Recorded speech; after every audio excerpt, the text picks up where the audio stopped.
Je, unalifahamu deni la kihisia? Je, unalifahamu deni la kihisia? Karibu ndugu mtazamaji, kama ndio mara yako ya kwanza unaingia katika channel hii, kwa majina naitwa Dr. Kuboja. Ni bingwa wa magonjwa ya lishe pamoja na mahusiano.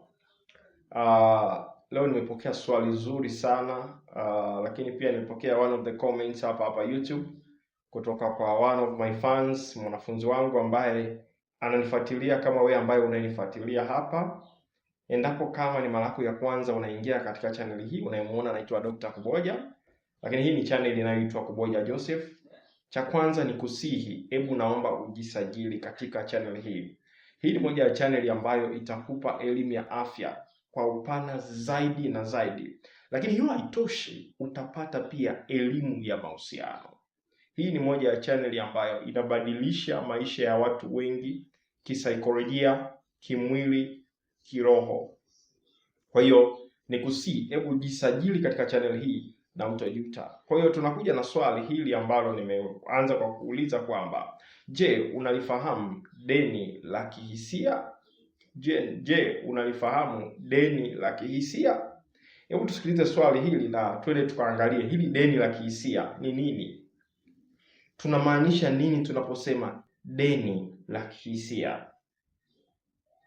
Okay, nilikuwa naongelea video ambayo ilikuwa inaongelea kuhusiana na G-spot, ambalo ni eneo lenye miisho mingi ya kihisia katika mwili wa mwanamke, na nikawa naeleza kwa kina namna ambavyo mwanaume akifanikiwa kuligusa ili eneo, akafanikiwa kuweza kulisugua ili eneo, mwanamke anaweza akafika raha ya kiwango cha juu sana wakati wa tendo la ndoa.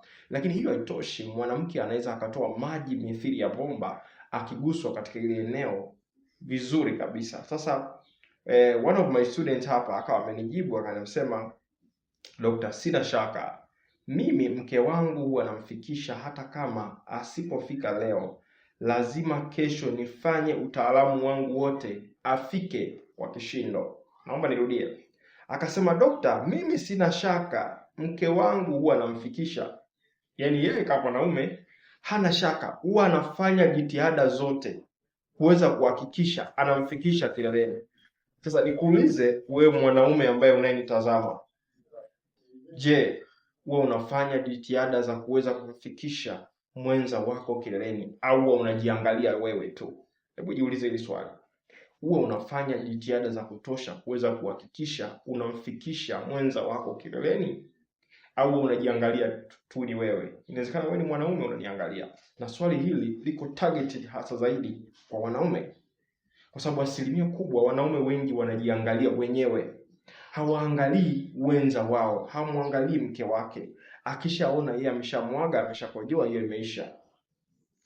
Lakini sio unafuata, anasema hata kama asipofika leo, yani wanapokuwa wanashiriki, ikitokea mke wake hajafika, lazima kesho nifanye utaalamu wangu wote afike kwa kishindo.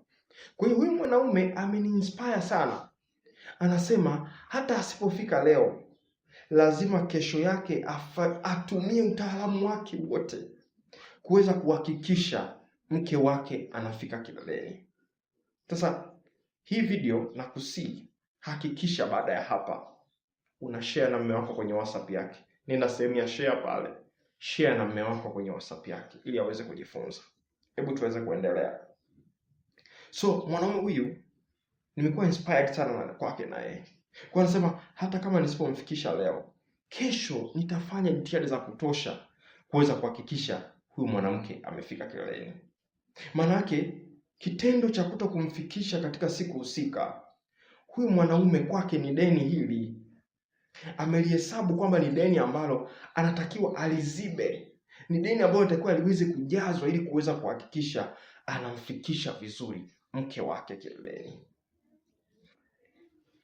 Niko humbled sana na huyu mwanaume. Actually, kama atakuwa anaona video hii, hebu naomba aweze kunipigia hapa. Nimetamani mpaka niweze kupata namba yake ya simu niweze kushare naye. Ni moja ya wanaume wachache sana ambao wanaweza wakawa na kitu kama hiki. Sasa kuna changamoto kubwa sana ya ubinafsi wa kihisia.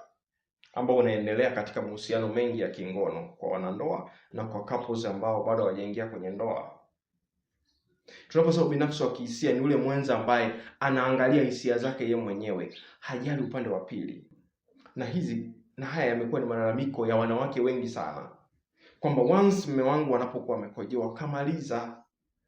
Of course natambua wanaume wanapitia changamoto ya kushindwa kurudia tendo, wanapitia changamoto ya kuwahi kumaliza tendo ndani ya muda mfupi. Lakini maana ya kuwepo kwa Dr. Kuboja, maana ya wewe kuingia kwenye hii channel ni wewe kuweza kupata solution. Sasa cha kwanza, kuna button imeandikwa subscribe, ina alama nyeusi ama alama nyekundu, na depend na simu yako kama umeweza kuupdate vizuri simu yako. Ina alama nyekundu ama nyeusi, subscribe katika channel hii ama jisajili katika channel hii. Kama una changamoto namna gani huwa unawahi kumaliza kama mwanaume, nitafute niweze kukusaidia. Uenda kwa umetumia dawa nyingi, nina program nzuri kwa ajili yako itakayokusaidia kuweza kuovercome ili tatizo. Itakusaidia psychologically, physically, mentally, na utakuwa okay kabisa kwa gharama ya kawaida kabisa. Naomba nitafute niweze kukusaidia. Naitwa Dr. Kuboja. Namba yangu ya simu ni hii hapa. Ninapenda zaidi unipigie. Though unaweza kanicheki WhatsApp, lakini mtu akinipigia huwa nafurahi zaidi. 0765493645. 0765493645. Dr. Kuboja, suluhisho la mahusiano yako, suluhisho la afya yako. Mungu akubariki, nikutakie mchana mwema. Bye bye.